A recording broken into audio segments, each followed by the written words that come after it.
É impossível falar de movimento sem ter um referencial. Você já deve ter reparado que, quando estamos andando de carro e olhamos para um objeto para fora dele, como por exemplo uma árvore na beira da estrada, essa árvore parece mover-se para trás. Se não fosse pela trepidação do carro, teríamos a impressão de estarmos em repouso. A bordo de um avião, onde a trepidação é menor, temos essa sensação aumentada. E os astronautas que estão em órbita da Terra têm a impressão de estarem em repouso, apesar de estarem viajando a vários quilômetros por segundo. Então é errado, para quem está no carro, afirmar que a árvore que se move, e se não houver mais trepidação? Como sabermos se estamos parados ou em movimento?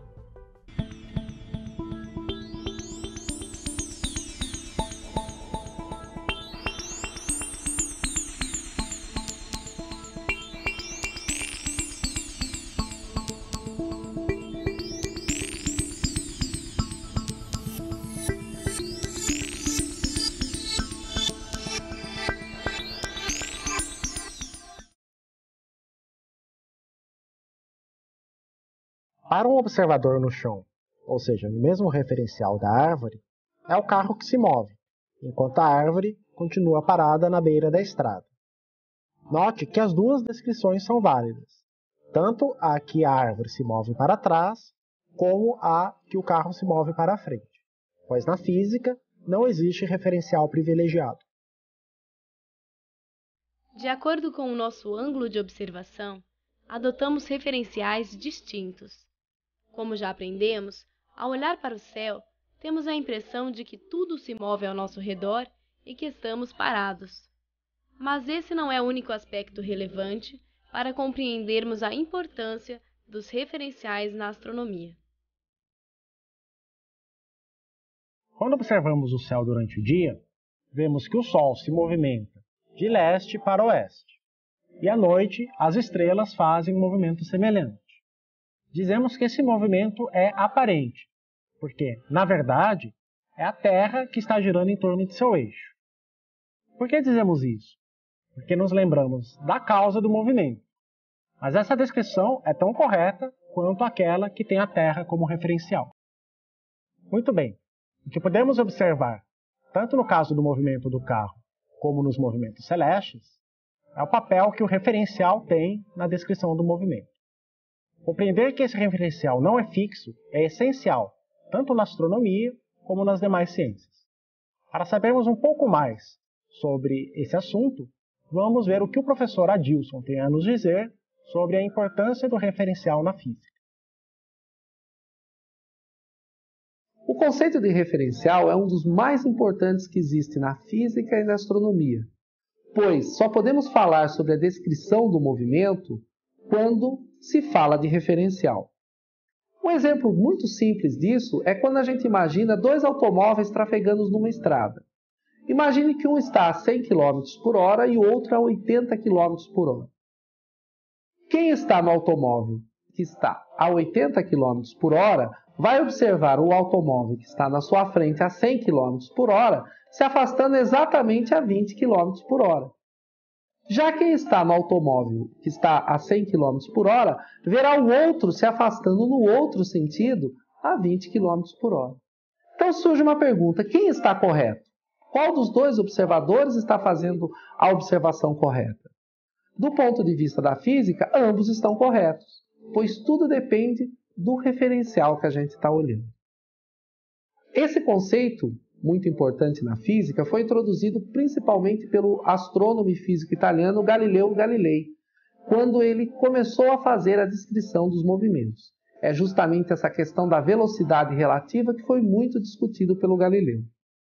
E esse conceito, Galileu trabalhou bastante sobre ele, principalmente em relação à astronomia, pois estava envolvido as questões relativas ao movimento dos planetas no céu. Como já foi discutido ao longo desse curso, os planetas fazem trajetórias muito complicadas no céu. Eles podem fazer movimentos bastante complexos, que nos parecem dessa maneira porque está sendo discutido do nosso referencial, aqui da Terra. Quando a gente coloca o nosso referencial no Sol, ou seja, a gente imagina que o Sol está parado e todos os planetas girando ao redor, os movimentos ficam mais simples, trazem aquelas órbitas circulares e elípticas que foram previstas pelo astrônomo alemão Johannes Kepler. A questão sobre os referenciais foi mais aprofundada ainda pelo grande físico Isaac Newton. Newton, que desenvolveu as leis da mecânica e a lei da gravitação universal, percebeu logo de cara que era fundamental ele fazer uma descrição dos movimentos em relação aos referenciais. Newton tinha uma preocupação muito grande com isso e estabeleceu um conceito que a gente chama de referencial absoluto, ou seja, um referencial no qual todos os objetos estariam em movimento um em relação aos outros.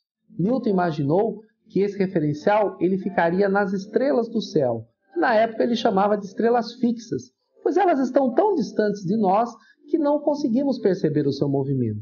Mas hoje a gente sabe que essas estrelas elas não estão paradas no céu, que elas estão descrevendo um movimento ao redor da nossa galáxia. O nosso próprio Sol, por exemplo, gasta algo em torno de 250 milhões de anos para dar uma volta em torno da galáxia. Então as estrelas que Newton imaginava que eram fixas, que poderiam ser o seu referencial absoluto, de fato elas não são fixas, ou seja, elas não podem ser consideradas um referencial absoluto. Da mesma maneira, não só as estrelas, mas todas as galáxias que a gente consegue observar, elas também não estão fixas umas em relação às outras. De fato, elas estão em movimento. Tudo no universo se move.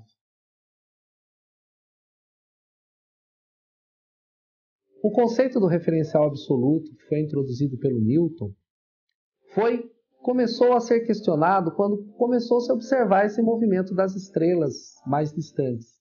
E depois, já no século XX, com a descoberta do afastamento das galáxias, percebeu-se que tudo no universo está em movimento. Entretanto, essa ideia do referencial absoluto só foi demolida na física quando o físico alemão Albert Einstein introduziu a sua teoria da relatividade. Nessa teoria, Einstein propõe que todos os referenciais são equivalentes, todos os referenciais inerciais, ou seja, os referenciais que estão ou em repouso ou em movimento uniforme, que é um movimento sem aceleração. Essa ideia, então, foi muito profunda, que acabou modificando vários conceitos na física, em particular os conceitos de espaço e de tempo, que também se tornaram relativos ao observador. De fato, quando se fala de movimento, sempre tem que se falar em referencial. Neste vídeo, vimos a importância que os referenciais têm na astronomia e nas outras ciências. Lembre-se de discutir esse assunto com seus colegas no fórum, consultar o seu material de apoio e tirar suas dúvidas com seu formador. Até o nosso próximo encontro.